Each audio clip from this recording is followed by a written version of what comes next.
બીજા અધિકાર ઉપર આપણે સ્વાધ્યાય કરી રહ્યા છીએ. સંજલન કસાયના સદભાવમાં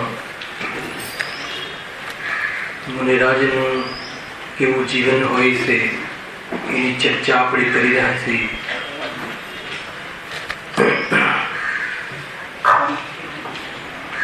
સંજલન કસાયના તીવ્ર ઉદયમાં અને મન ઉદયમાં બે પરિસ્થિતિ લીધી હતી. મિત પ્રધાન કથન છે સંજલન કસાયના મન ઉદયમાં મુનિરાજ પોતાના પુરુષાર્થના બળ દ્વારા શુદ્ધ ઉપયોગમાં રહે છે, લીનતામાં રહે છે. મુનિરાજનું પરમાર્થ જીવન છે, વાસ્તવિક મુનિરાજનું સ્વરૂપ છે. છતાં કસાયના તીવ્ર ઉદયમાં કસાયકરણના હોવાના કારણે અને ઉપયોગ એમાં વેપાર કરવાના કારણે 28 મૂળગુણ રૂપ જીવન મુનિરાજને દેખાય. એ મુનિરાજનું વ્યવહાર જીવન હોય. કસાય તો કેટલી હોય અને કેટલું કાર્ય એમને દેખાય છે એની ચર્ચા અહીંયા કરી રહ્યા છીએ. શું કામ કરી રહ્યા છીએ? કેમ કે કસાયકરણનું કાર્ય આ છે. આનાથી અલગ પ્રકારનું જીવન નથી હોતું અને એટલી અલ્પ કસાય છે, બાહ્ય આચરણમાં એટલી અલ્પ પરિણામ જોવા મળે છે, અલ્પ પ્રવૃત્તિ જોવા મળે છે કે વિશેષ પુરુષાર્થના બળ દ્વારા એનાથી નિવૃત્ત થઈ મુનિરાજ સ્વરૂપને સાધે છે. સ્વરૂપને સાધે એને સાધુ કહેવાય અને સાધ્ય દશાને પ્રાપ્ત થઈ જાય એ વાસ્તવમાં અહમ દશા સિદ્ધ દશા કહેવાય છે. એના અંતર્ગત આપણે અહીંયા સુધી આવ્યા હતા કે મહાવ્રતનું પાલન તો કરે છે, એના માટે એનું નિરતિચાર પાલન થાય અર્થે 5 સમિતિ રૂપ જીવન હોય છે. એના પછી ત્રીજો મુદ્દો આપણે ઉઠાવ્યો છે કે 5 ઇન્દ્રિય વિધેય, 5 મહાવ્રત, 5 સમિતિ, 5 ઇન્દ્રિય વિધેય, 6 આવશ્યક, 7 શ્રેષ્ઠ થઈ ગયા 28. આ પ્રકારના પરિણામ હોય છે. એટલું ખ્યાલ રાખવું કે એમનું જે વ્યવહાર જીવન છે સ્વરૂપમાં ન રહે ત્યારે મહાવ્રત રૂપ જીવન હોય છે અને એનું પાલન થાય એના માટે એવી સમિતિ આદિ રૂપ પ્રવૃત્તિ હોય છે. એ વિઝન છે બાહ્ય જીવનનું, બાહ્ય આચરણ, બાહ્ય આચરણ છે, બાહ્ય ચારિત્ર, સરાગ ચારિત્ર. વિતરાગી જીવોનું રાગ પણ કેવો હોય છે અને કેમ હોય છે, બે વાત ખ્યાલમાં રાખવી. કેવો હોય છે તો એની ચર્ચા કરવી છે. કેમ એવો હોય છે તો અશુભથી બચવા માટે અને એ કાલમાં સ્વભાવનો પુરુષાર્થ કરી એનાથી નિવૃત્ત થવા માટે. મૂળ વાત એ છે. ગુણસ્થાની પરિપાટીમાં અને છઠ્ઠું ગુણસ્થાન કહે છે કોને? સંજલન કસાયના તીવ્ર ઉદયમાં જે પોઝિશન બને છે, જે અવસ્થા થાય છે, જે સિચ્યુએશન બને છે એને પ્રમત સંયત, પ્રમત વિરત છઠ્ઠું ગુણસ્થાન કહે છે. અને સંજલન કસાયના મંદ ઉદયમાં જે શુદ્ધાચરણ, શુદ્ધોપયોગ રૂપ જે અવસ્થા બને છે એને અપ્રમત સંયત કહે છે, અપ્રમત વિરત કહે છે. એને 7મું ગુણસ્થાન. અપ્રમત એટલે શુદ્ધ દશા, પ્રમત એટલે અશુદ્ધ સુભાવરૂપ પરમાત્મા. બરાબર. મુનિરાજ બે નથી. જ્યાં એક જ મુનિરાજની જ્યારે આ પોઝિશન હોય છે ત્યારે એમને સત્વગુણ સ્થાન વર્તી અને જે પડવાનું ગુણસ્થાન છે ક્યાંથી પડે છે? શુદ્ધોપયોગથી પડે છે. છઠ્ઠું ગુણસ્થાન એ જીવનું મુનિરાજની શોભા નથી એમ કહે છે. સમજો, કેમ કે એ સાતમા ગુણસ્થાનથી નીચેનું ગુણસ્થાન છે. નીચે પડે છે ને, પડે છે એટલે શુદ્ધોપયોગથી પડે છે, શુદ્ધોપયોગ છૂટે છે. તો આ પ્રવૃત્તિ દેખાય છે અને એમાં પણ અહિંસક જીવન હોય છે. એની ચર્ચા આપણે કરી રહ્યા છીએ. તો એમાં ત્રીજો મુદ્દો ઉઠાવે છે કે 5 ઇન્દ્રિય વિજય. પંચેન્દ્રિય વિજયમાં શું લેવું છે કે 5 ઇન્દ્રિયના જ્ઞાનનો વિષય શું હોય છે? પૂદગલ. પૂદગલ 5 ઇન્દ્રિયના માધ્યમથી જે જાણવું થાય છે પૂદગલનું થાય છે નિયમથી, ચાહે જ્ઞાની હોય કે ચાહે અજ્ઞાની હોય. મુનિરાજને પણ 5 ઇન્દ્રિયના જે જ્ઞાનનો વિષય પૂદગલ બને છે એ પૂદગલની કેટલી અવસ્થાઓ છે? સ્પર્શ રસ ગંધ વર્ણ મુખ્ય રૂપથી ગુણ લીધા તો એમાં 8 સ્પર્શ, 5 રસ, 2 ગંધ, 5 વર્ણ અને 7 શબ્દ, 27 પ્રકારની પૂદગલની અવસ્થાઓ થાય છે. તો એમાં ઇન્દ્રિય જય શું છે? ઇન્દ્રિય વિજય શું છે? ઇન્દ્રિય વિજય એ છે કે એમાં કોઈ પણ અવસ્થા ઉપર પ્રસન્ન થાય અને કોઈ અવસ્થા ઉપર નારાજગી હોય એવું મુનિરાજના પરિણામમાં ભેદ હોતો નથી. ખ્યાલ આવે કે નહીં?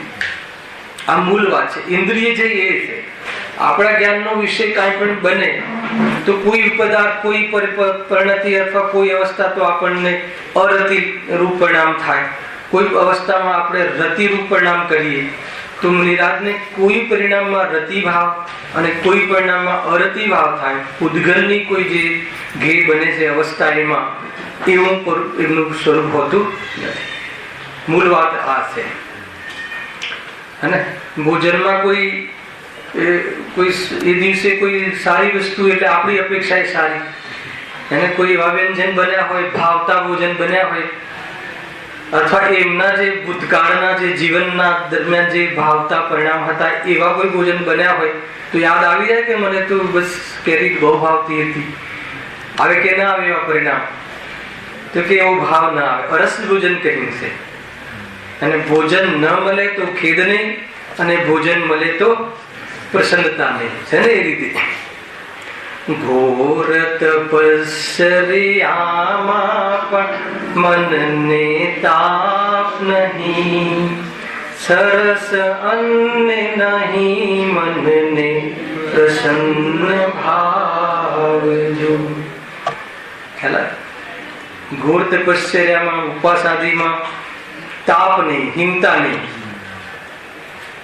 અને પછી પારણું થાય ત્યારે હે ને આપણે 10 ઉપવાસ કરીએ અને પારણાના દિવસે કેટલી પ્રસન્નતા હોય. ખ્યાલ આવે? એમાં પણ લીંબુનો રસ ને મોસંબીનો રસ ને હવે તો મોસંબીનો રસ આપ ને હવે તો આ રસ આપ.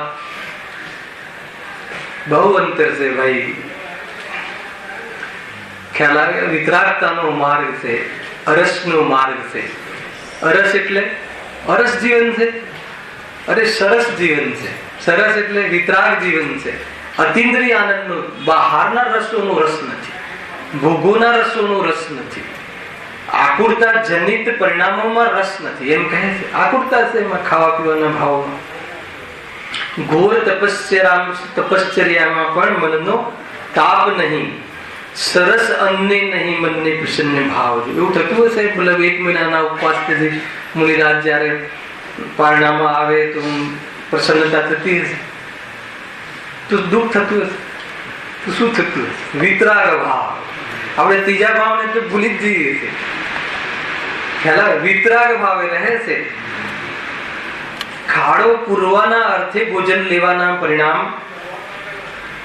આ ભોજન સારું ને આ ભોજન સારું નહીં. અને વિચાર કરવા જેવો છે કે પૂરી દુનિયાભરમાં વિહરમાન થનાર મુનિરાજ ત્યાં કેરાલા સાઈડ જતા હશે તો એમને આહારમાં શું મળે, ગુજરાત જતા હશે તો શું મળે. વિચાર કરવા જેવો છે. દરેકના અલગ અલગ ભોજન, અલગ અલગ है ને? ઉદ્દેશ તો ઉદ્દેશીને તો કહે નહીં કે તમે આ બનાવજો આ બનાવો. અમે ગુજરાતના જે તો અમારે ને પ્રતિષ્ઠામાં હોય છે કે આ મતલબ ગુજરાતીનું શું કહેવાય રસોડું, પાછા એમાં નામ આપીએ કયું VIP ને 2-3 નામ છે કઈક ભૂલી ગયું ને કઈક હોય છે નામ, પરમ ને બધા હોય છે નામ, શુદ્ધ પરમ શુદ્ધ. એવું ત્યાં હોતું નથી. હું રાજ્યનું જીવન વિચારવા જેવું છે એમની વાત ચાલે. જે બાહ્ય જીવન અંતર જીવનની તો શ્રદ્ધા જ કરવી રહી અને અનુભવ કરવો રહે. અંતર જીવન તો વાંચી શકાય એમ નથી શબ્દોથી, તો વિચારીને એનો અંત આવે એમ નથી. અનુભવ કરવાથી અંતર જીવન પમાય છે. એમનું વિતરાગ જીવન, શુદ્ધોપયોગ, સ્વરૂપ લીનતા. પણ એનું બાહ્ય જીવન જે આપણે જે એમનો વ્યવહાર આપણને જોઈને આપણે એમના પ્રત્યે પૂજવાનો ભાવ આવે છે, એટલો ઉત્કૃષ્ટ વ્યવહાર કે સટકાયના જીવો પ્રત્યે એટલી કરુણા. બાહ્યમાં લાગે કે આ જીવ ખરેખર નિર્મોહી છે બાહ્યની પ્રવૃત્તિથી માત્ર. કેમ કે અંતરંગ નિર્મોહીપણું તો વેદનનું કામ છે. અંતરંગ નિર્મોહીપણું તો કોઈ આપણા જ્ઞાનમાં ગેર ન બને. એ તો અનુભવની વાત. બાહ્યના આધાર પર આપણે એને અંતરંગ પરિણતિને અનુમાન કરી અને એ પ્રમાણે શ્રદ્ધા કરી શકીએ. એટલા માટે આ કહે રજકણ કેરી દેવે માનિક દેવની સર્વે માન્યા પુદગલ એક સ્વભાવ જો અપૂર્વ અવસર એવો ક્યારે આવશે. ક્યારે આવશે? કેવો? રજકણ કે રિદ્ધિ વૈમાનિક દેવની સર્વે માન્યા પુદ્ગલ સ્વભાવ, એમાં ભેદ ન લાગે એવું જીવન ક્યારે બનશે? ખ્યાલ? પુદ્ગલમાં ભેદ કરવાનો છે કે પુદ્ગલ અને જીવનો ભેદ કરવાનો છે? આપણે તો પુદ્ગલ નો ભેદ કરીએ. આ મકાન સારું, આ મકાન ખરાબ. કયું મકાન સારું, કયું મકાન ખરાબ? શું રીઝન છે? આનંદભાઈ ખ્યાલ? પુદ્ગલ અને ચેતન ભિન્ન છે, એ ભેદ જ્ઞાન તો કહ્યું છે. પણ કોઈ પુદ્ગલ સારું ને કોઈ પુદ્ગલ ખરાબ, કોઈ વ્યંજન સારું ને, તો એવી જાતિનો કે આ પુદ્ગલ શું છે? પહેલા તો જ્ઞાનનો ધ્યેય છે, ઇન્દ્રિય જ્ઞાનનો વિષય છે. પાછું ઇન્દ્રિય લખ્યું. ઇન્દ્રિય એટલે ચક્ષુ, સ્પર્શ, કર્ણ ઇન્દ્રિય આદિનો વિષય. સુંદર સફેદ કલરના રસગુલ્લા, 2 પ્રકારના રસગુલ્લા હોય ને, ગુલાબ જાંબુ ને, તો કયા સારા? તો કોના પ્રત્યે વધારે પ્રીતિ, કોના પ્રત્યે અપ્રીતિ?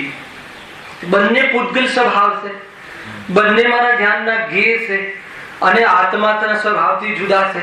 અત્યંત ભાવ છે. કેટલું શ્રદ્ધાનું બલ, કેટલી આસક્તિ તૂટી ગઈ છે. પરિણામમાં ખાવાનો ભાવ કહેવો મુનિરાજ માટે હે ને, એ પણ આપણને એમ લાગે કે જાણે કઈ રીતે કહી શકાય કે મુનિરાજને ભોજનનો ભાવ છે. ઘણી ચર્ચાઓ પેલા થઈ ગઈ. તો એટલા માટે અહીંયા કહ્યું કે ઇન્દ્રિય છે. જ્ઞાનનો વિષય તો બને, ભોજનમાં આવતા હશે તો જીભ ઉપર મરચું આવતું હશે તો એમના જ્ઞાનનો વિષય તો બનતું હશે ને. તો સાનો સ્વાદ લેતા હશે? સાનો સ્વાદ લે? આત્મા સાનો સ્વાદ લે? જ્ઞાનનો કે મરચાનો? રાકેશ મરચાનો સ્વાદ કેવો છે? મરચું કોઈ દિવસ ચાખ્યું છે? મરચાનો ટેસ્ટ કેવો છે? તીખો. કઈ રીતે ખબર પડી? ભોગવીને કે જાણીને? ખ્યાલ આવે કે નહીં? આપણને એમ લાગે છે કે મેં તીખાશને ભોગવી. અહીંયા કહે છે તીખાશ સંબંધી જ્ઞાનને ભોગવ્યું. આત્મા જ્ઞાનને ભોગવે છે. તીખાશને ભોગવે તો આત્મા જડ થઈ જાય. તીખાશ સંબંધી રાગ હોય અને રાગને પણ ભોગવે તો આત્મા દુષ્ટ થઈ જાય. ખ્યાલ આવે કે નહીં? તો કોને ભોગવે છે? તો આત્મા તો જ્ઞાનને જ ભોગવે છે અને રાગને, તીખાશને, પરગેને જાણે છે. જાણવું ભોગવવું છે. સ્વસંવેદન જ્ઞાનનો સ્વભાવ વેદન છે. જે વેદાય છે એ બધું જ્ઞાન છે. બસ મોહના કારણે ભૂલે પડી જાય છે કે આમાં મને લાભ છે ને આ મારો સ્વાદ છે. આજ સુધી કોઈ પણ જ્ઞાની અજ્ઞાની તમામ જીવોને પર પદાર્થોનો સ્વાદ આવી શકે જ નહીં, આવતો નથી. જે કોઈ સ્વાદ આવે છે જ્ઞાનનો સ્વાદ છે, સ્વભાવનો સ્વાદ છે. પણ એ સ્વભાવનો સ્વાદ છે એમ ન માનતા તીખાસનો સ્વાદ આવ્યો અને એ મને સારો લાગ્યો, એનો સંસાર છે. આટલો સંસાર છે. સંસારમાં દમ જ નથી. જોઈએ તો ખરેખર સંસારમાં શું છે? ભ્રમ ના ભ્રમ છે, સંસાર છે. ભ્રમ થઈ ગયો ને. મને તો સાકરનો સ્વાદ આવ્યો, સાકરનું જ્ઞાન થયું, વેદ્યું. એમ ગરમી થઈ, અહીંયા ગરમ પ્રકાશ, ગરમ ગરમી. ગરમી કોનો ગુણ છે? તો ગરમીને કોણ વેદે? ગરમીને વેદે એટલે ગરમી રૂપ કોણ પરિણમન થાય? પૂદગલ. અને જ્ઞાનમાં શું થાય? ગરમીના જ્ઞાનનું વેદન થાય. એ તો ગરમી ગે બન્યો એ બતાવવા માટે ગરમીનો સહારો લેવો પડે છે. ખરેખર તો જ્ઞાનનું વેદન છે. બધી ગાથાઓ આવી ગઈ. સ્વાદ શાનો આવે? આપણને સ્વાદ શાનો આવે છે? સ્વાદ ખરેખર જ્ઞાનનો આવે છે. ખ્યાલ? અને જ્ઞાનનો સ્વાદ આવવા છતાં જ્ઞાનનો સ્વાદ લેતો નથી. હવે જ્ઞાનનો સ્વાદ આવ્યો ક્યારે કહેવાય? એકલું જ્ઞાન. જ્ઞાન સાથે આનંદ અવિનાભાવી છે. અને જ્ઞાનનો સ્વાદ લે તો આનંદનો સ્વાદ રહે. અને જ્ઞાનનો સ્વાદ હોવા છતાં જ્ઞાનનો સ્વાદ નથી એમ માને તો આનંદ ચૂકે છે. બસ. અને ભાઈ શું ચાલુ થાય છે? આકુળતા, કકડાટ, કંકાસ, વધારે નાખ્યું, ઓછું નાખ્યું, આમ બનવું જોઈએ, મેં બનાવ્યું, તમને નથી આવડતું, હે ને, કઈ શીખવાડ્યું નથી, બધું. પછી બધું છે કે એના એરિયા સુધી બધી જ મતલબ લાવી નવું લશ્કર આવી. કેમ જ થાય છે કે નહીં? જાણે મતલબ જન્મના વેર હોય, મતલબ વહુના મા બાપ સાથે, તો સીધું એના પર આવી જાય. તારે માએ શું શીખવાડ્યું શબ્દ આગળ ના રહે. એટલે એટલે સુધી આ વાત એટલી લાંબી થાય છે. આ તો કહેવામાં તો શું કહે, કેટલી લાંબી થાય છે? પંચભૂત ઉત્કલ પરાવર્તન જેટલી લાંબી થાય છે. ભૂલ કેટલી, સજા કેટલી, એ સમજવા જેવી વાત છે ભાઈ. અને આપણી પાસે જ્ઞાન છે, જ્ઞાન આપણો સ્વભાવ છે. ઇન્દ્રિયના અવલંબનમાં પૂદગલ ઘે બન્યા વગર નહીં રહે. કેમ કે દર્પણ હોય અને કોઈ પદાર્થ ન ઝલકે તો એ દર્પણ સિદ્ધ થતું નથી. અને એમાં ભેદભાવ કરે. શામાં ભેદભાવ કરે? ભેદ જ્ઞાન કરે તો બરાબર છે, ભેદભાવની વાત છે. ભેદભાવ કરે, આ પૂદગલ સારું, આ રતિ, આમાં રતિ ઉપજાવે, એમાં પ્રેમ કરે, પછી ચાલુ થઈ જાય. ભેદ જ્ઞાન શું? ભેદ જ્ઞાન એટલે આ ભેદની દ્રષ્ટિ. નામ ભેદ જ્ઞાન અને કામ અભેદનું. જે વસ્તુ જણાય છે એ પદાર્થો જુદા છે, અને જેમાં જણાય છે અને જે જાણવાનું કાર્ય છે એ મારાથી અભિન્ન છે. એ હું છું એવું ભેદરૂપ જ્ઞાન. અને એનાથી જુદું પડતા હું અભેદ રૂપે, એમાં એ રૂપે ન થયો, અભેદ રૂપે, એવી દ્રષ્ટિ, એવા દ્રષ્ટિવંત મુનિરાજ. અને એનું સમર્પણ અને એમાં એના સન્મુખ એનું સંવેદન રૂપ જ્ઞાન. એવા મુનિરાજોને ઇન્દ્રિય જય હોય છે, યોગ તો બને છે, કષાયકણમાં ઉપયોગ ત્યાં વેપાર પણ કરે છે રાગને લઈને. છતાં ઇન્દ્રિય જય એટલા માટે કહેવાય છે કે એમાં ભેદ કરતા નથી. કોઈ પદાર્થમાં રતિ અને કોઈ સ્વાદમાં અરતિ એમ કરતા નથી. એનું નામ શું થયું? ઇન્દ્રિય જય. હજારો મુનિરાજ સંગમાં હોય. કોઈ મુનિરાજ પ્રત્યે બહુ સ્નેહ હોય ને કોઈના પર દ્વેષ હોય, એવું હોય તો મુનિ જ ના કહેવાય. ખ્યાલ આવે? એમને પ્રમાદના નામે સ્નેહ હોય. કોના ઉપર? સટકાયના જીવો, જીવ માત્ર પર સ્નેહ હોય. જ્ઞાનીઓને જીવ માત્ર પર સ્નેહ હોય છે. કેવો સ્નેહ હોય છે? સ્નેહ કેવી ક્વોલિટીનો? એને રોટલા મળી જાય એમ નહીં, એને રોટલાની ક્યારે જરૂર ના પડે એવો ભગવાન બની જાય, એવો સ્નેહ. ખ્યાલ? શરૂઆત જ થાય ભગવાન આત્મા. પહેચાન છે ગુરુદેવની, પહેચાન આવે ભગવાન આત્મા. ભગવાન આત્મા આવે એટલે જે ન માનતા હોય એને ખબર પડી જાય કે આ ગુરુદેવની વાત છે. એટલે પર્યાયવાચી નામ છે. પૂજ્ય કાંજી સ્વામી કહો કે ભગવાન આત્મા કહો કે એક જ છે. જાણે એવું લાગે કે નહીં લાગે રાખી જાય, બસ સ્વરૂપ છે. કરુણા તો જુઓ, ખ્યાલ આવે. પૂતગલને પણ ભગવાન જોવે. હા, પૂતગલને પણ ભગવાન જોવે. સાંભળ્યું છે કોઈ દિવસ? ભગવાન કોને કહેવાય? કે જે પૂર્ણ હોય, જેની પૂરી સંપત્તિ જેની પાસે હોય. તો બતાવો, એક પરમાણુ સંપન્ન છે કે નહીં પોતાની સંપત્તિથી, અનંત ગુણથી? તો એક પરમાણુને જ્યારે પોતાની અનંત ગુણની સંપત્તિથી સંપન્ન જોવે, એ ઇન્દ્રિય જ્ઞાનનો વિષય બને, એમાં પણ જોવાની દ્રષ્ટિ આવી હોય, ખ્યાલ, તો એ પદાર્થને હીણો માને, નપુંસક માને, અર્થાત તો એ પદાર્થથી પોતાને નપુંસક માને એવો ભાવ જેનો તૂટી ગયો હોય, એનું નામ ઇન્દ્રિય છે. ઇન્દ્રિય વિજય.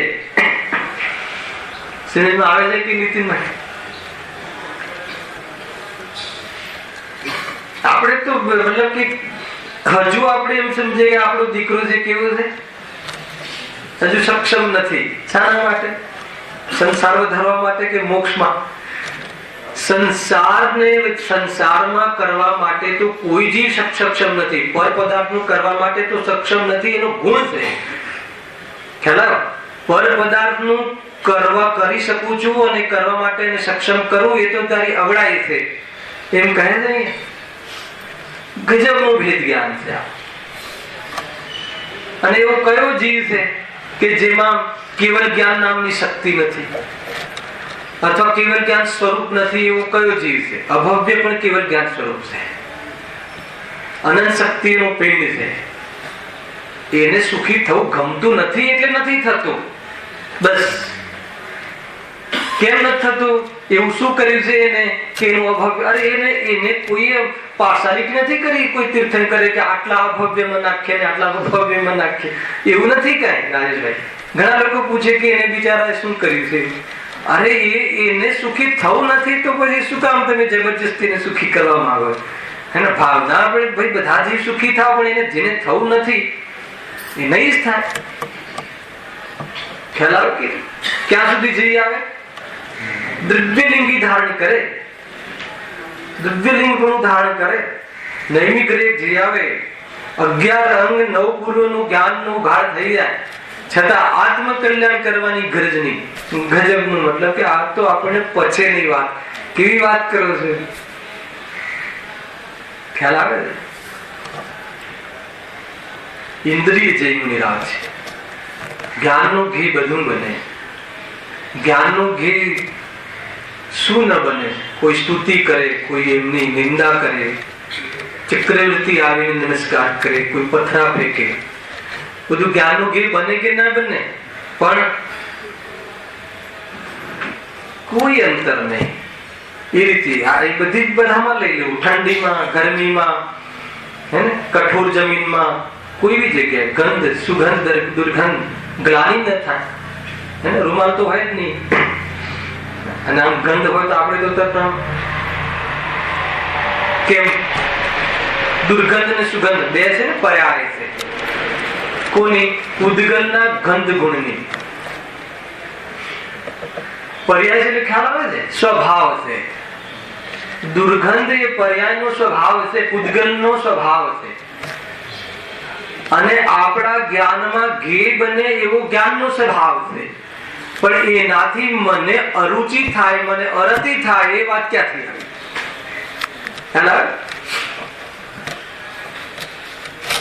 અને આપણે આપણી જગ્યાએ ભારીને વિચારીશું તો આ સમજવું બહુ કઠિન પડી જશે. ખ્યાલ આવે છે કે?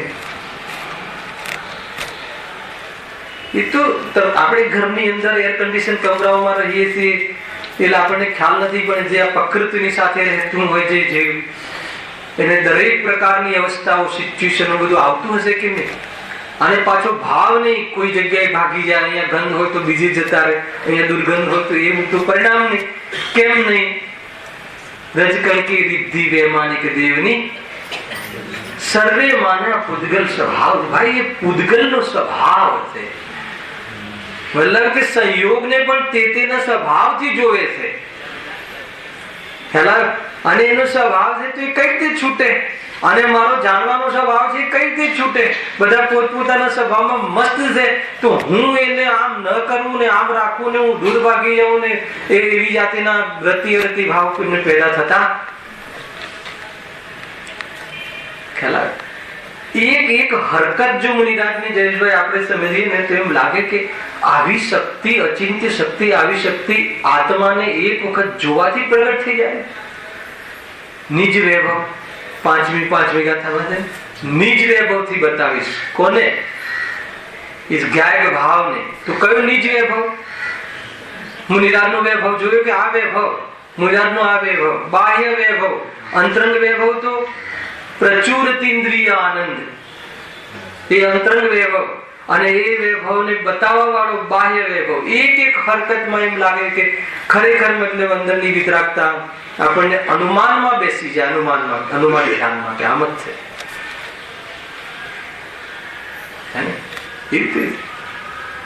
અને ગમે છે આપણને દુનિયાની અંદર બી જે લૌકિક જીવનમાં બી જે મંદકશાહી હોય, લેટ ગો વૃત્તિ વાળું હોય, કશાયમાં ડાઉન હોય, એના બહુ વખાણ કરીએ છીએ આપણે. કરીએ છીએ કે નહીં? લૌકિક જીવનમાં નહીં, એ ભાઈને કોઈ ગમે કરે પણ ક્યારે ગુસ્સો ન કરે. લૌકિક જીવનમાં એમને બહુ ક્રોધ આવે નહીં, બહુ શાંત જીવ છે, શાંત પરિણામી છે. ભલે કોઈ એમને મજાક ઉડાવે પણ ક્યારે બી કોઈની સાથે મતલબ દગો, ફટકો, ઝઘડા આ તે નહીં. એનો શું થઈ ગયો? અકશાય સ્વભાવ આપણને પ્રિય છે ક્યાંય ને ક્યાંય. બસ આ વિઝન મળવું જોઈએ કે કેવી રીતે પ્રગટ થાય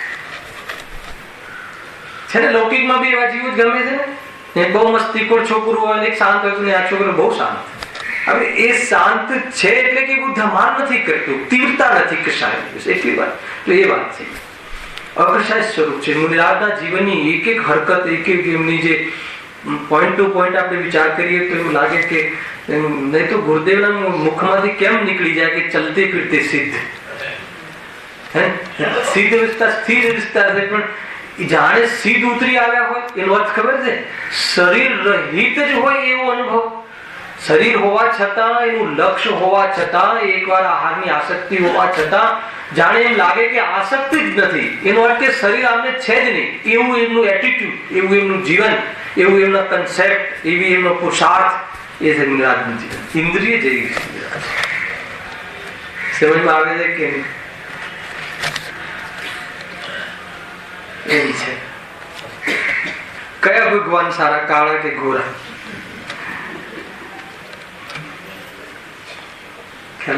કાળા ગોરા હોય ભગવાન. એ કાળા ગોરા શરીરની અંદરમાં રહેલા ભગવાન જે છે એમના આનંદમાં, એના સ્વરૂપમાં ફરક હોય. આપણે વધારે કેમ ઉભા રહી જઈએ? 500 ફૂટની પ્રતિમા સામે 1 ફૂટની. ના આપણી પાર્સાલિટી જો આપણે એવી હે આપણે કેમ ઉભા રહી છીએ? બહુ સરસ, બહુ સરસ. એ રીતે છે આપણા ગામથી આપણા કુટુંબે મૂકેલી પ્રતિમા હોય, સ્થાપના કરેલી, ત્યાં વધારે આનંદ આવે નીતિનભાઈ કે આવે? ભગવાનમાં ભેદ કરી દીધો. પેલા બહુ દોષ લાગે આપણને. તમને એમ લાગે કે તમે એકદમ ઊંચી વાત થી આટલી નીચી ઉતરીને કેમ વાત કરો છો? કે આપણે ક્યાં ઉભા છીએ એ પણ જાણવું બહુ જરૂરી છે. ખરેખર આપણને એવું લાગે કે આપણે ગજપંથામાં આપણે જે પ્રતિમા કે સોનગઢમાં આપણે જે પ્રતિમા બિરાજમાન કરી છે એ તો એનો દિવસ હોય એ દિવસે જ જવાનો ભાવ કેમ આવે છે, બીજા દિવસે કેમ? કારણ શું છે? અને ત્યાં જ વધારે પૂજાનો ભાવ આવે છે તો અંદર ઝાંકીને જોવા જેવું જોઈએ કે અરે વિતરાગી તો વિતરાગી છે. એને સાધના સાધનનું મોહતાજ નથી. ધ્યાન રાખજો. જરૂરી નથી કે કોઈ પ્રતિષ્ઠામાં કે શિખરજી કે કોઈ શિબિરોમાં જઈને જ કલ્યાણ થાય, સ્વરૂપમાં જઈને કલ્યાણ થાય. એ બધા માધ્યમ છે. હવે કેટલા માધ્યમનું અવલંબન લેવું એ પોતાના ઉપર છે. વિશેષ ઉપયોગ બહાર ફેલાતો હોય તો વિશેષ બાહ્યમાં અવલંબન લેવું જરૂરી છે.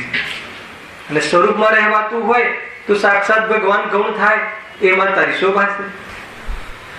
સાક્ષાત ભગવાન કહું, સાક્ષાત સ્વરૂપનું કાર્ય કે એ જ પ્રયોજનથી જઈએ ને તો સૌશનમાં શું કામ જઈએ? દુકાન સારી, ખ્યાલ આવે કે સમોસણમાં શું કામ જઈએ? એમના જેવું બનવા માટે. અને એ કાર્યક્રમ ચાલુ થઈ જાય તો પછી ભગવાન ભગવાન કરવું, જે કરવું, કે પછી સ્વાદ લેવો, સ્વરૂપ આવવું છે. બસ જો કઈ વસ્તુની સામે કઈ વસ્તુનો નિષેધ છે, વિધિ અને એનો નિષેધ, એમાં જ વાસ્તવમાં પ્રમાણિકતા છે ને એમાં જ વાસ્તવમાં વિવેક ને વિનય છે. ઘણી બધી વાતો કહી દીધી, સમજમાં આવે તો સમજી આવ્યું છે. સ્વરૂપમાં જવાતું હોય તો બધું જ નથી, અને ન જવાતું હોય તો બાકી બધું ખરું ને. એને તો ઓલું પક્ષ લેવો જ નથી. સ્વરૂપમાં ન જવાતું હોય તો દુકાનમાં જવું કે ના જવું એમ પૂછે છે. દુકાનમાં જવાનો ભાવ એ ખરેખર દુઃખનો ભાવ છે. એને એનાથી નિવૃત્ત થઈને સ્વરૂપમાં છે. ઇન્દ્રિય જય મુનિરાજની ચર્ચા છે. આટલી નીચે ઉતરીને આપણને ક્યાં પાસે ખ્યાલ આવે એટલા માટે આ ઘણી વાર ઘણું નીચે આવીને આપણે ચર્ચા કરીએ તો બહુ ઉત્કૃષ્ટ ચર્ચાનો વિષય છે. ખ્યાલમાં આવે છે?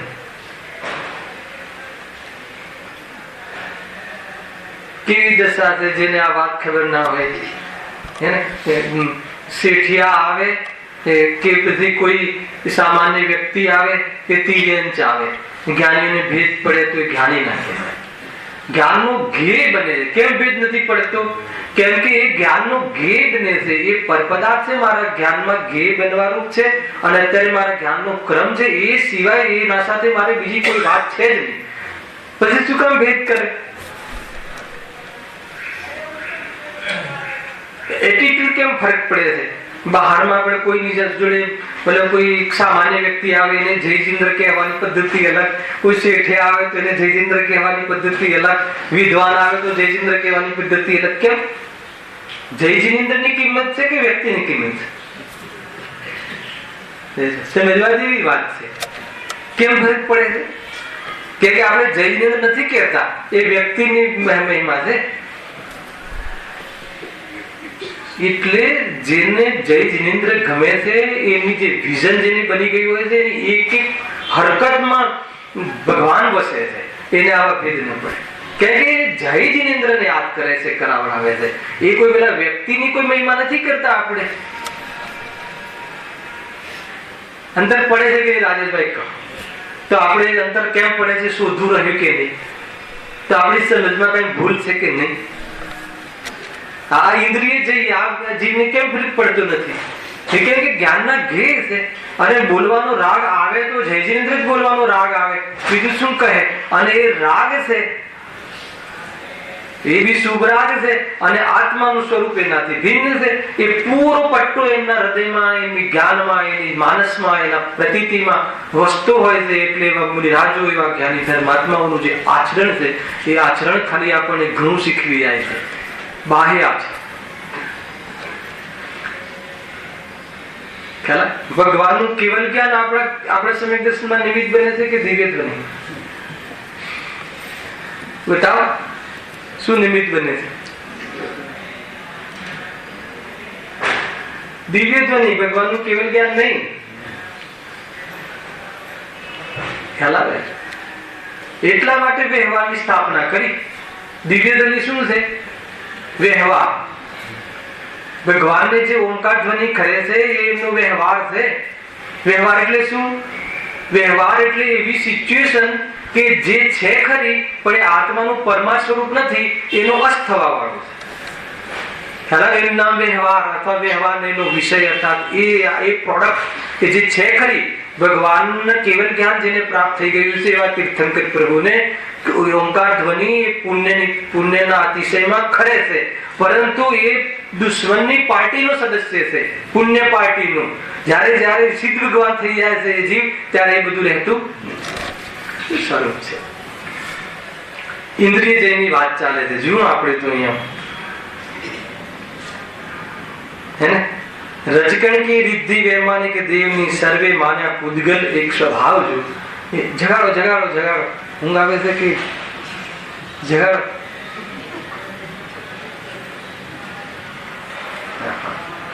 આપણે પાઠશાળાના બાળકો છે, બની જાય એવું ક્યારેક વેકેશન ચાલતું જગાડવો જગાડવો બસ.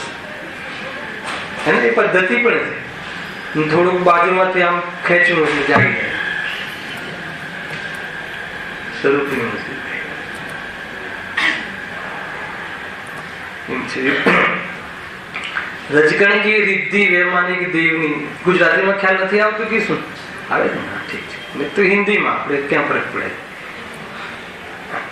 સર્વે માન્યા પૂદગલ એક સ્વભાવ જો, એટલે આ બધા પૂદગલના કોઈ પણ એની કોઈ કલરિંગ હોય કે કોઈ સફેદ હોય કે કોઈ ધવલ પ્રતિમા હોય તો એમાં કોઈ ભેદભાવ કરતા નથી. કેમ નથી કરતા?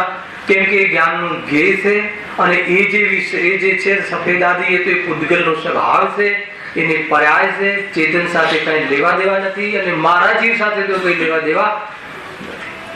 એમ જયારે એની શ્રદ્ધા હોય છે રાજને એના પ્રત્યે કોઈ પદાર્થમાં અરતિ ભાવ ને કોઈમાં રતિ ભાવ હોતો. એ રીતે પાંચ ઇન્દ્રિયમાં ઘણું છે, એમાં શબ્દના પણ અથવા અવાજ પણ 7 પ્રકારના છે. કયો અવાજ સારો, કયો અવાજ ખરાબ, કોનો સારો, કોની શૈલી સારી, હે કોકના પ્રવચનમાં ભક્તિ ભાવ આવતો હોય તો આપણને બહુ ગમે. તો એ જે આપણને જે ભેદ કરીએ છીએ, શૈલીમાં ભેદ કરીએ છીએ, પૂદગલમાં ભેદ કરે, આત્મકલ્યાણ અટકી જાય છે એમાં. કોની શૈલી સારી, અને વિદ્વાનોમાં ભેદ કરીને આમની શૈલી સારી. બધા અવાજ અલગ અલગ 7 પ્રકારના કહ્યા છે. વીણાનો અવાજ અલગ, નગારાનો અવાજ અલગ, એ 7 અલગ અલગ અવાજ છે. તો કોઈ અવાજ ગમે ને કોઈ અવાજ ના ગમે, ગમવું ન ગમવું, રતિ અરતિ ભાવ આવ્યો ને તો એમને એવી જાતિના ભાવ આવતા. દિવાળીના દિવસે બહુ ફટાકડા ફૂટે, જંગલમાં હોય બાજુમાં, ગામના સ્ટેશનની બાજુમાં જ રહે અને બહુ ફટાકડા ફૂટતા હોય એવો અવાજ આવતો હોય અને કોઈ વખત મંદિરનો નાદ સંભળાય તો બંનેમાં અંતર કરે કે ના કરે? આપણે શું કરીએ? રાગદ્વેષ, મુનિરાજ રાગદ્વેષ કેમ ના કરે? ઇન્દ્રિય જય હોય.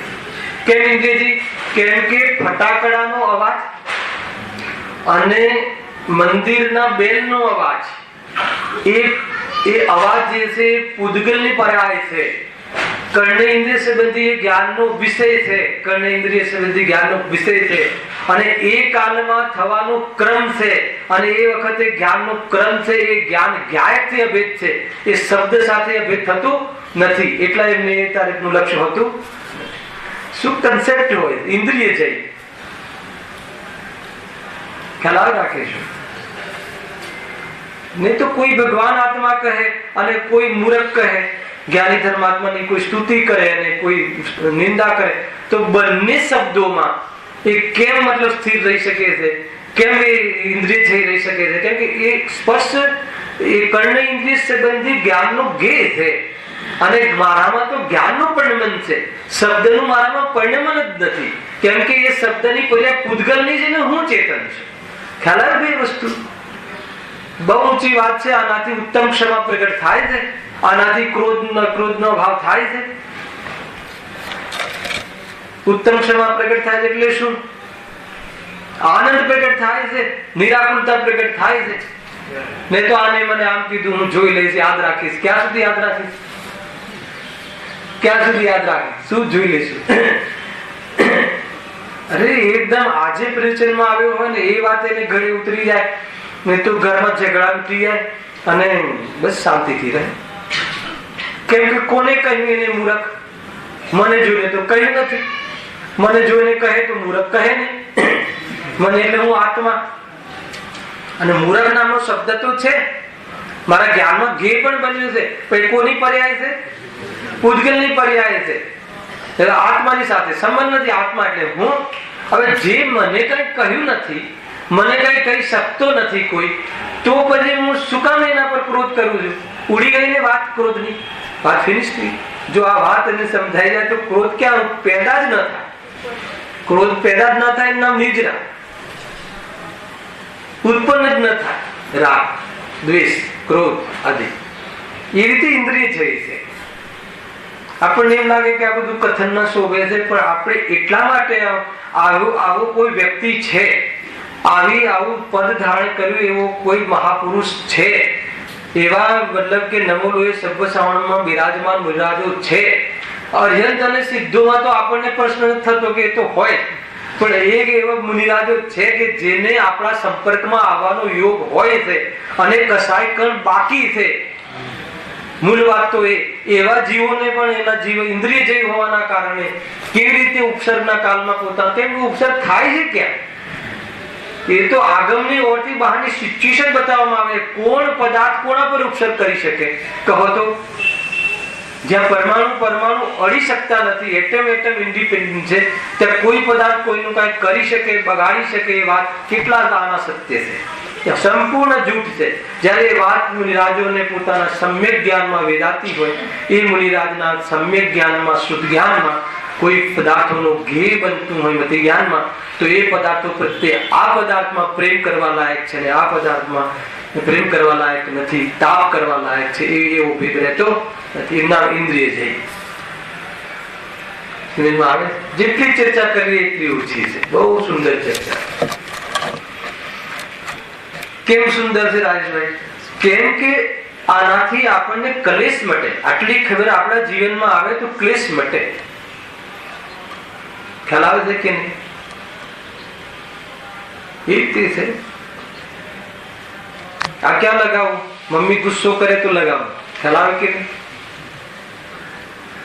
કોણ કરે? મમ્મી કઈ ગુસ્સો કરીને કઈ કહે, એ શબ્દ આપણા જ્ઞાનનો ઘેર. કોને કહે? હું આત્મા છું, હું ચૈતન્ય પદાર્થ છું. અને શબ્દ કેવી પૂતગલની પડી આવી, ત્યાં ને ત્યાં ધર્મ થાય. ખ્યાલ આવે? ધર્મ માટે કોઈ કાળની રાહ જોવાની છે કે કાલે હું વિચારીને કહીશ? દાનમાં કહો તો કહો, ધર્મ માટે થોડી. અને દાનમાં કોઈ કાલે કહીશ છે ને? ઘણી દરિદ્રતા છે ને આપણી. જો આ રીતે 5 ઇન્દ્રિય વિજય કેટલા થયા? 5 મહાવ્રત થઈ ગયું, 5 સમિતિ થઈ ગયું, 5 ઇન્દ્રિય જય થઈ ગયું. બરાબર? 5 ઇન્દ્રિય સંબંધી લઈ લેવું, કર્ણનું થઈ ગયું, રંગનું, જેવી એ રીતે બધામાં લગાવી લેવું. એ રીતે હવે 6 આવશ્યક. 15 ને 6 21, અને પછી કેટલા રહ્યા? બસ એટલું જ છે. એટલો જ વિષય છે. એટલું જ છે એટલે ખ્યાલ આવે? એટલા જ પરિણામ છે. એનાથી વધારે કસાય નથી. કણ જેટલી કસાય છે. અને એમાં પણ ક્યારેક પ્રવૃત્તિ થાય તો, ન થાય તો આમાં પ્રવૃત્તિ હોતી નથી. સ્વરૂપમાં લીન રહે. મુનિરાજ અધિકાંશ જીવનમાં સ્વરૂપમાં લીનનો પુરુષાર્થ કરે. કયા છે આવશ્યક? કયું છે? 1. સુગાણીજી કહે કે આવશ્યક કેટલા? તો 6 કેમ? 1 આવશ્યક માટે આ 6 આવશ્યક છે. એવો વ્યવહાર પરમાર્થી 1 આવશ્યક. ખ્યાલ? અને પરમ પરમાર્થી 1 કે આવશ્યક નહીં. ખ્યાલ આવે કે નહીં? વિતરાગતા પ્રગટ કરવી છે એ આવશ્યક. અને હું વિતરાગ સ્વરૂપ જ છું. વિતરાગતા પ્રગટ કરવી છે એ વાત તો પર્યાયનો વ્યવહાર છે. અને એ વિતરાગતા પ્રગટ કરવો એ નિશ્ચય જ્યારે લઈએ, નિશ્ચય એટલે ખરેખર આત્માનું પ્રગટ કરવાનું ઉપાદેય પણ છે આત્માને, ત્યારે એના માટે સામાયિક આદિ, વંદના આદિ જે બહારના સ્વભાવ રૂપ આચરણ છે, વ્યવહાર ભાવ જે છે, એ એમના જીવનમાં જોવા મળે છે. તો આવશ્યક એટલે કરવા યોગ્ય કાર્ય કે જે અનિવાર્ય છે. અનિવાર્ય એટલે એનાથી પણ બચાતું નથી. સ્વરૂપમાં ન રહેવાય ત્યારે મુનિરાજ કેવી પ્રવૃત્તિ બીજી કરે છે? તો 6 આવશ્યક રૂપ જીવન એમનું હોય છે. 7મું નહીં. બહુ ઊંચી વાતો છે આ બધી. આનાથી એક પરિણામ વિશેષ ના એને થોડુંક કહી દે તો શું વાંધો છે? થોડુંક મતલબ કે મુનિરાજ ઉભા રહે અને બસ આ મંદિર બંધાવવામાં તો મતલબ હે ને ટેકડા થઈ જાય રૂપિયાના, એ મુનિરાજનું કામ નથી. 7મું આવશ્યક એમાં આમાં છે નહીં ક્યાંય. કહું છું કયા છે? સામાયિક, વંદના, સ્તુતિ, પ્રતિક્રમણ, સ્વાધ્યાય અને ધ્યાન. આ સિવાય 7મી પ્રવૃત્તિ હોતી નથી. આપણે મુનિરાજો પાસે કરાવડાવીએ અને મુનિરાજ કરે એ તો બંનેમાં ભૂલ છે. આના પછીનું કોઈ કામ હોય હે ને? વેપારી છે ને આપણે તો વેપાર માટે મુનિરાજને પણ વેપારમાં લગાવી દઈએ. અને એ જીવ પણ ગુરુદેવના શબ્દોમાં તું ભૂલેલું ભગવાન આપણે તો કઈ રીતે કહી શકીએ? ભૂલેલું ભગવાન પણ કહેવાની હિંમત આપણે ક્યાંથી કરી? ભલે ભૂલેલો છે પણ છે ભગવાન. ખ્યાલ આવે? એમ છે. જૈન ધર્મની ઘણી પ્રભાવના થશે. મતલબ ટીવી પર લાવી દે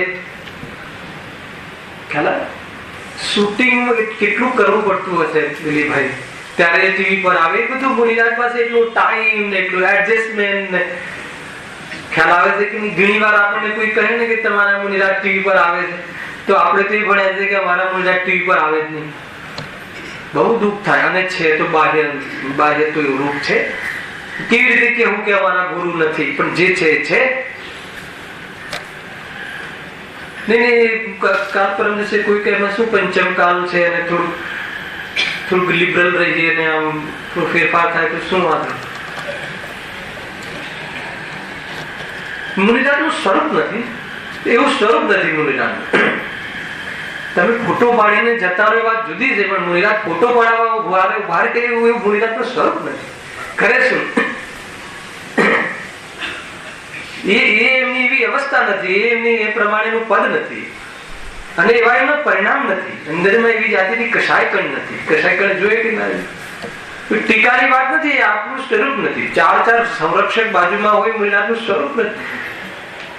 10 દિશા ખુલ્લી છે જેમના માટે. વાઘ સિંહ આવે તો એમની સામે પૂંછડી પટપટાવીને બેસી જાય, અને કદાચ કોઈ એમના ઉપર વાર કરે તો પણ એમના પર એટલે કોના પર કર્યો એમને ખબર છે. શું મુનિરાજની સ્થિતિ છે ખ્યાલ આવે છે. સમજવા જેવું છે પ્રફુલભાઈ. સમજમાં આનંદ. આ કોની વાત થાય છે? મારામાં આવી શક્તિ પડી છે. એક સમય હું મારા સ્વરૂપને જોઉં અને એમાં હું સ્વરૂપમાં લીન થાવ તો આવી મારી શક્તિ પેદા થાય છે. આ ચૈતન્ય શક્તિ છે, આ મારો વૈભવ છે, આ મારી પહેચાન છે, આ મારી વીર્ય છે, આ મારી સુરવીરતા છે. હે ને ખ્યાલ આવે છે? શૌર્ય છે, આ તાકાત છે આત્માની કે કોઈ પદાર્થ આવે અને મારે ભાગવું પડે. શું કામ ભાગવું પડે? મારું સ્વરૂપ એવું છે કે કોઈ એમાં લૂંટી ના લે એવી મારી જબરજસ્ત દ્રષ્ટિ અને મારું સ્વરૂપ કેમ પડે મારું પરિણામ અને કેમ હું ભયને પ્રાપ્ત થવું એ મુનિરાજની દશા છે. એનું નિજ વૈભવ તો એનું આવે છે. સાથે ઇન્વોલ્વમેન્ટ કરજો. આવી આપણી શક્તિ છે. એક વાર જોવે સામે તો આ તાકાત ખુલી જાય છે. કેમ કે તો પિંડ છે ને શક્તિનો, પુરુષાર્થનો, વીર્યનો, એવું સ્વરૂપ છે આત્મા. એક વાર જોતો ખરો, હા પાડતો ખરો. હે ને જ્ઞાનીઓ ગુરુદેવ બેન કહે હા પાડ, હે હાલત બદલાઈ જશે.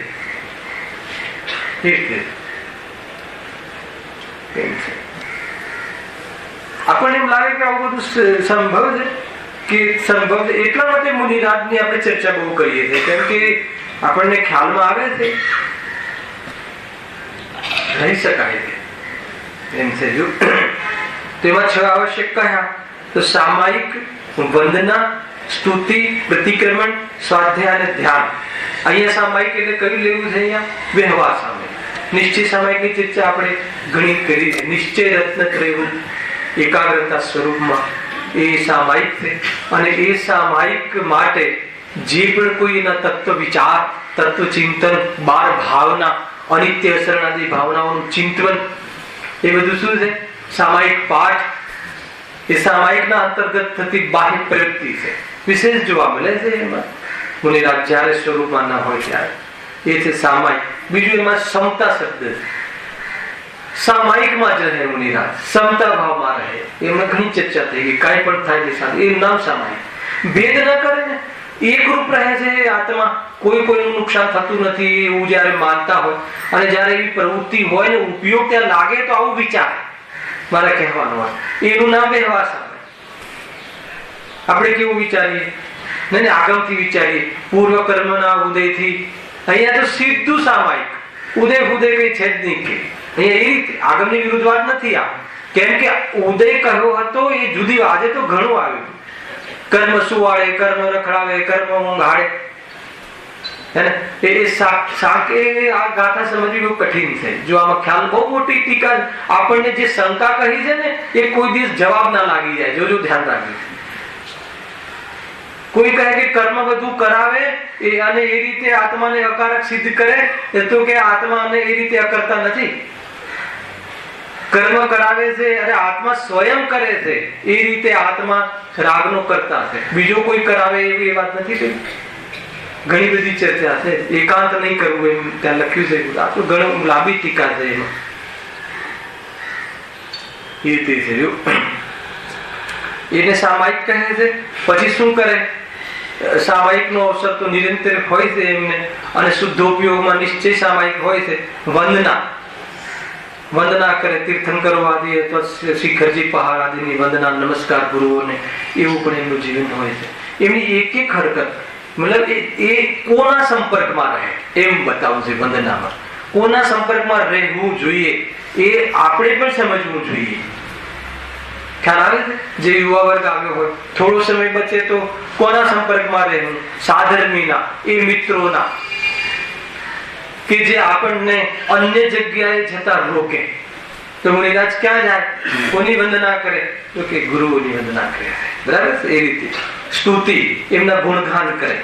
રાગ આવે તો શું કરે? વાત એ છે, રાગ લાવવો નથી, રાગ કરવો નથી, રાગ તો મટાડવો છે. પણ આવી જાય તો આ સિવાય બીજો રંગ ના હોય.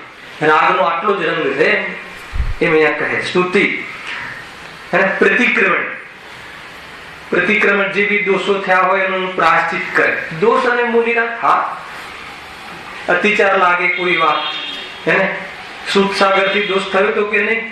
આખી કહાની બની ગઈ રક્ષાબંધનની. વાદ વિવાદ કરવા લાયક નતો ત્યાં કર્યો, પણ એવો દોષ નતો કે જેથી મુનિ દશા જતી રહે. પરંતુ દોષ જરૂર હતો, તો એ દોષ પ્રાયશ્ચિત મળી શકે એવો દોષ હતો, તો એના પ્રાયશ્ચિત લે છે અને પ્રતિક્રમણ કરે છે. સામાયિક આલોચના છે, અને ભૂતકાળના પાપોથી પાછું ફરવું એ પ્રતિક્રમણ છે. અને સ્વાધ્યાય શું છે? પ્રત્યાખ્યાન છે. સ્વાધ્યાય એટલે જ્ઞાન, વેદ જ્ઞાન કરે એટલે ભવિષ્યમાં આવા વાળા પાપોથી નિવૃત્ત થાય. આ વ્યવહારના અંતર્ગત પ્રત્યાખ્યાન છે. ત્રણેય વસ્તુ આમાં આવી જાય છે. ભવિષ્યના પાપોથી બચવું, પ્રત્યાખ્યાન કરીએ ને, જ્ઞાન વેદ જ્ઞાન કરીએ એટલે ભવિષ્યનો બંધ ન થયો, અને ભૂતકાળના બંધનનું જ્ઞાન કર્યું એટલે પ્રતિક્રમણ થઈ ગયું, અને વર્તમાનમાં કર્યું એટલે સામાયિક થઈ ગયું. પરિણામ એક, અપેક્ષા ત્રણ, એટલે નામ ત્રણ. પરિણામ એક, હા, ભેદ જ્ઞાન કર્યું, નવો બંધ ના થાય ને. વર્તમાનમાં પરિણામ, વર્તમાનમાં ભેદ જ્ઞાન કર્યું એટલે નવો બંધ ના થયો, એટલે ભવિષ્યમાં થવા વાળા પાપથી બચ્યો, એનું નામ પ્રત્યાખ્યાન. ભૂતકાળના ઉદયમાં આવ્યા એનું પ્રાયશ્ચિત કર્યું, અને એને જે ઉદય આવ્યા એમાં વેદ્યું નહીં એટલે પ્રતિક્રમણ. અને જે પણ કઈ કાર્ય થયું વર્તમાનમાં થયું, આલોચના. પરિણામ એક, અને એના ત્રણ એંગલ થી ત્રણ નામ પડે, કે લાભ ત્રણ પ્રકારના થયા. ભૂત ભવિષ્ય વર્તમાન ત્રણેય કાળના પાપોથી રહી. આ રીતે છે પરિણામ. એ રીતે છે જો એ રીતે પ્રતિક્રમણ. ઘણી વાર આપણે આ લીધું છે. મુનિરાજને પ્રતિક્રમણ કરવાની જરૂર શું પડે એવી કન્સેપ્ટ મેં બતાવેલું છે. એમને પાપ તો છે ને, જોઈને ચાલે, મતલબ એમને કોઈ દ્રવ્ય હિંસા જે બાહ્યમાં પ્રમાદ તો છે ને, એમને પાપ છે નહીં, પાપ લાગતું જ નથી, પાપ બંધ છે નહીં એમ કહીએ છીએ એક બાજુ. કેમ કે બહુ જ એમનું જીવન એટલું પવિત્ર હોય છે, સાવધાન અત્યાચાર પૂર્વક ચાલે છે. પણ રાગ આવ્યો ને, એવું નહીં થતું હોય કે ત્યાં જીવ મરતા જ નહીં હોય, એવું તો બને ને, મરતા તો હશે. તો એમ નિમિત્ત કોણ બન્યું? એમનો રાગ. તો કે મારે તો અરિહંત બનીને અંદર સમાઈ જવા જેવું હતું કે મારા નિમિત્ત થી એક પણ જીવ, પણ રાગ આવ્યો, ચાલવાનો ભાવ આવ્યો, ભલે મંદિર જવાનો ભાવ આવ્યો, તો એ એટલા માટે પ્રતિક્રમણ કરે, પ્રાયશ્ચિત કરે. એ ભૂલોની પણ ક્ષમા માંગે કે જેને ક્ષમા માંગવાનો ત્યાં સામેવાળો જીવ કહેવાની ક્ષમતા નથી ધરાવતો. આપણે તો જેની જોડે વેર થયું હોય ને એની ક્ષમા માંગવા માટે આનાકાની કરીએ કે ભાઈ તું આજે ઉત્તમ ક્ષમાનો દિવસ છે, જરા તું જઈને ના એમની આપણે તો આપણા મિત્રોની ક્ષમા માંગવી. ગલત છે કે જેની સાથે વેર નથી. પદ્ધતિ આ છે. આખા વર્ષ દરમિયાન જેવી જોને અણબનાવ બન્યો હોય, પર્ટિક્યુલરલી એની પાસે જઈ અને એ બનાવ, ભાઈ મારાથી આ ભૂલ થઈ ગઈ હતી, મને ક્ષમા કરજો, દુઃખ પહોંચાડવાનો મારો કોઈ અભિપ્રાય નહોતો, અને કદાચ એવું પરિણામ થઈ ગયું હોય તો ફરીથી નહીં થાય. ખ્યાલ આવે કે નહીં? બહુ કઠિન પડી જાય. તો શું સમજ્યા આપણે ધર્મમાં? બહુ દૂર જવાની જરૂર નથી, જે નજીક રહેતા હોવાની જોડે તો થાય. सासू मतलब देरानी जेठानी भाइयों भाइयों पार्टनरो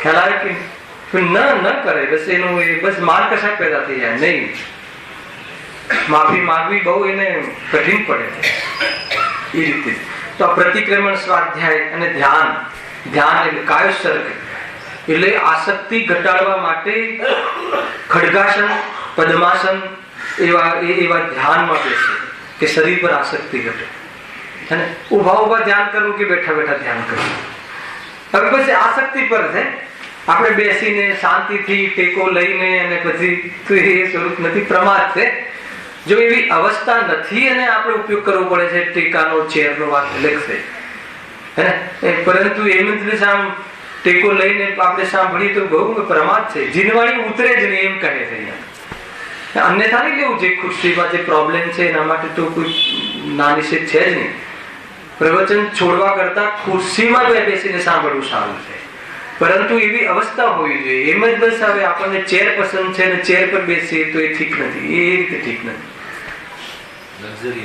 લક્ઝરી હા બરાબર એ રીતે જો ખેદ હોવો જોઈએ જીનવાણી બિરાજમાન છે ગુરુદેવ કહેતા ને કે અમને આ જીનવાણી સામે રાખવી પડે છે ને ખેદ છે પણ સામે શબ્દ ના હોય તો એટલું એનું કાર્ય મતલબ એકાગ્રતાથી ન થાય એટલા માટે ઘણો લાભ હોવાના કારણે થોડો દોષ લાગે છે એને મેં બરદાસ્ત કરી રહ્યા છે એ નિયમથી આ જીનવાણી સામે નીચે મુકાવી નહીં તો ન મુકાવાય મુકાવતા પહેલા કહ્યું ખ્યાલ શ્રોતાની સામે જે નીચે રહે ને જીનવાણી આપણે ત્યાં ઘણો વિવેક આવ્યો ને તો ખુરશીમાં ખોડામાં લઈને આપણે જે થવની લઈને બેસવું આજે છે તે યોગ્ય વિવેક આચરણની વાતો ચાલે છે થોડીક આપણા લેવલની પણ ખ્યાલમાં આવે એમાં શું છે આપણા હાથમાં અથવા થવની કઈ રીતે આપણે રાખી શકીએ એટલે ગુરુદેવ લાકડી એટલે જ રાખતા ને પછી એનું ન થાય એટલે આ પાંચ એટલી કિંમત ગજબની એટલે એટલી કિંમત જીનવાણીની એટલી એટલે અંદરમાં મહિમા અને કહે કે એનાથી આત્મકલ્યાણ નથી આત્મકલ્યાણ આત્માથી થાય એવું એમાં બતાવ્યું છે એટલા માટેની કિંમત સમજમાં આવે છે કે નહીં એટલા માટે હિંદ છે એમ છે જો એ રીતે 6 આવશ્યકની ચર્ચા પૂરી થઈ અને 7 શેષ ગુણ હે ને એની 5 મિનિટ ચર્ચા આપણે લઈ લઈએ છીએ બહુ સુંદર ચર્ચા છે શેષ ગુણ એટલે હજુ કંઈક બાકી રહી ગયા 7 ગુણ કયા ગુણ છે સાંભળી લો મૂળ ગુણ છે આત્માના ગુણની વાત નથી આ કશાયની મનતામાં થવા વાળી વિશેષતાઓ અને આત્મ કલ્યાણમાં નિમિત્ત બનવા વાળી સિચ્યુએશન કેવી રીતે જો નગ્નતા કેસલોચ ભૂમિશયન અદંત ધોવન અસ્નાન દિવસમાં એકવાર ભોજન ઉભા હોવા ભોજન તમને એમ લાગે ગુણ છે એકવાર ભોજન અદંત ધોવન ન નાહવું એ દાંત બ્રશ ન કરવો ન નાહવું એ ગુણ છે ખ્યાલ આવે કે નહીં તો કાલે બતાવ્યું ને આનું ગુણનું શું સ્વરૂપ છે કે અગર શ્રાવક ગ્રસ્ત જીવ ન નાય તો દોષ છે અને મુનિરાજ સ્નાન કરે તો દોષ છે સમજમાં આવે ને કેમ કે એમની પાસે સ્નાન કરવા જેટલો સમય નથી એટલું ઉત્કૃષ્ટ કાર્ય કરી રહ્યા છે હે હવે કે આપણે ખાવાનું નાવાનું ક્યારે છોડીએ ઘરની અંદર બી લૌકિકમાં બી એવું મહત્વપૂર્ણ કાર્ય હોય તો સાંજે જમીશું મોડા નાખું કેમ કે એનાથી કોઈ મહત્વપૂર્ણ કાર્ય ત્યારે તે આપણે દોષ ગણતા નથી કઈ વાતો નહીં પહેલા તું જ્યાં સ્ટેશન જા વેવાઈને લઈ આવ પછી નાજે કે એનાથી ઉત્કૃષ્ટ કાર્ય છે કે નહીં એમ તો અહીંયા તો કહે છે કે એમને એવો વારો જ નથી આવતો નાહવાનો કેમ કે એટલો બધો સ્વરૂપમાં રહેવાનો અંદર પુરુષાર્થ હોય છે કે એટલો સમય એમને હોતો નથી એવા પરિણામ હોતા એટલા માટે ગુણ રૂપે લીધું એ ખ્યાલ આવે બ્રશ સાફ દાંત સાફ કરવા માટે એટલો સમય નથી હોતો તો આપણે તો એ ન કરીએ તો દોષ છે કેમ કે આપણું જીવન ભોગોમાં ઘણું છે તો એટલા માટે જેટલી શુદ્ધિ જોઈએ એટલી શુદ્ધિ જોઈએ આપણા ભોગમય જીવન નથી એમનું યોગમય જીવન છે અને યોગમાં એટલા રત છે કે એ બાજુ સંબંધ સમય નથી એટલા માટે ગુણ છે કાલે બતાવ્યું તો મેં બાળકનું ઉદાહરણ લઈને બતાવ્યું ને જયેશભાઈ યાદ છે કે નહીં કે માનો કે બહુ મસ્તી કરતો હોય તો આપણે શું કહીએ, બહુ મસ્તી કરે ના કરતા કંઈક રમો, કોઈ ગેમ રમો, કંઈક તો એ રમવું એ શું થઈ ગયું ગોળ. પણ જયારે ભણવાની વાત આવે ત્યારે રમ નહીં કર, હમણાં રમવાનું કીધું તું ને, કે ભણવાની વાત મુખ્ય છે ત્યારે રમવાની વાત દોષ છે. તો એ વાત છે, પણ એટલું લોજિક છે, બહુ સરળ રીતે સમજાયું છે. ઉભા ઉભા ખાવું એ આપણા માટે દોષ છે. સમજો, જે બી સિસ્ટમ ચાલતી હોય બુફે જેવી, ખ્યાલ કેવું સ્વરૂપ છે. એને પહેલા એવું હતું કે કોઈ આવીને આપણને પીરસે, હવે આપણે લેવા ઉભું રહેવું પડે છે લાઈનમાં થાળી લઈને. કેટલું આખું મતલબ ભાવમાં પરિવર્તન થઈ ગયું. યાર ખ્યાલમાં આવે, થાળી લઈને ઉભું રહેવું પડે અને કોઈ આવીને પીરસે, એમાં અંતર છે કે નહીં? શું કરે જગ્યાનો, એ બધી વાત જુદી છે. પણ જે છે આ દોષ છે. ઉભા જમવું એ તો એમની પાસે, કેમ કે આપણે ઉભા જમીને અનેક જગ્યાએ બધું એને અઠવાડ પડે, એમાં જીવહાનિ થાય. મુનિરાજને તો એનાથી ઉત્કૃષ્ટ કામમાં જવું છે એટલા માટે. અને આપણે જમીન ક્યાં જવું છે? દુકાને જવું છે. તો શાંતિથી જલેવી એક એક ચરણાની ક્રિયાઓ જે છે એમાં જીવ પ્રત્યેની કરુણા હોવી જોઈએ. તો મુનિરાજોને તો પોતાના જીવ પ્રત્યે એટલી કરુણા છે કે જમવા 2 સેકન્ડોમાં અથવા અમુક સમયમાં જે 32 કોર મેક્સિમમ પ્રમાદ ન થાય એવું કેટલા મતલબ લિમિટેશન છે કશાયોના, અને એ પ્રમાણે ભોજન કરીને નીકળી જાય છે. વીજળીના ઝબકારાની જેમ આવે અને ક્યારે જાય ખબર ના પડે. એને સાવકના ઘરે આવું પોસાતું નથી. તો એ રીતે તો એ મુનિરાજનું એટલા માટે ભોજનનો ભાવ આવે તો એકવાર અદંત ધોવન આદિ. નગ્નતા એ પણ ગુણ છે. કેમ કે વસ્ત્ર પહેરવામાં ઘણો સમય જોઈએ છે અને સમય બચી જાય છે, અને વિકાર તો છે નહીં. જેના માટે શરીર ઢાંકવું છે એ પરિણામ તો છે નહીં. એટલા માટે નગ્નતા પણ શું છે? એનો ગુણ છે. કેસલું જ સૌથી વધારે સમય બગડતો હોય તો કેસમાં, અને સૌથી વધારે એડવર્ટાઇઝ હોય તો આના માટે, હે ને? સૌથી વધારે જીવની વાળની સંભાળ લેવામાં જાય છે. વાળ ન હોય તો એને વાળ ઓળવામાં વધારે સમય જાય છે. મેં આ લોજિક જોયું.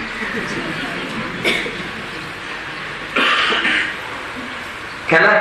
અને સૌથી આકર્ષણમાં નિમિત્ત મતલબ કે એક આ પ્રકરણ છે.